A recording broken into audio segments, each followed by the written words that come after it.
સમાચાર બિહારમાંથી વિધાનસભા ચૂંટણી પહેલા માહોલ ગરમાયો। આરજેડી નેતાને ટિકિટ ન મળતા કુર્તા ફાડ પ્રદર્શન। મદન શાહને ટિકિટ ન મળતા રાબડી આવાસ સામે જ વિરોધ પ્રદર્શન કર્યું। કુર્તા ફાડીને રસ્તા પર સૂઈ ધ્રુસકે નેતાજી રડી પડ્યા। વર્ષ 2090 થી પાર્ટી સાથે જોડાયેલા હોવા છતાં અવગણનાના આક્ષેપ। રાજ્યસભા સાંસદ સંજય યાદવ પર ₹2.70 કરોડમાં ટિકિટ વહેંચવાનો આરોપ લગાવ્યો। આરજેડી નેતા મદન શાહનો આક્ષેપ છે કે લાલુ પ્રસાદ યાદવે તેમને વિશ્વાસ અપાવ્યો હતો કે તેમને ટિકિટ મળશે અને તે ચૂંટણી લડશે। તેમણે પોતાની જમીન પણ વેચી દીધી પણ ટિકિટ ન મળી। મદન શાહનો આરોપ છે કે ટિકિટના બદલામાં તેમની પાસે રૂપિયા માંગ્યા હતા, તેમણે ના પાડી તો પાર્ટીએ તેમની ટિકિટ ડોક્ટર સંતોષ કુશવાહાને રૂપિયાથી આપી દીધી।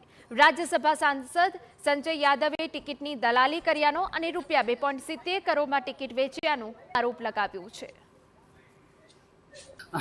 2020 में लालू जी हमको रांची में बुलाकर टिकट ये सर्वे कराए कि तेली का संख्या आज जो है ना 60,000 बैस का है। मदन शाह रणधीर सिंह को हराएगा। कहाँ से?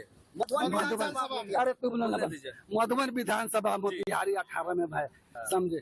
तेजस्वी जी लालू जी बुलाकर हमको बोले कि तुम लड़ो, हम टिकट देंगे। हम काम करते रहे, 90 से काम करते हैं पार्टी में। अब तेल पियावन लाठी भजावन, अब गरीब रहला साला बस अपना जमीन बेच के, जमीन जो है ना 2 बीघा बेचे है 4 लाख रुपए काठा में।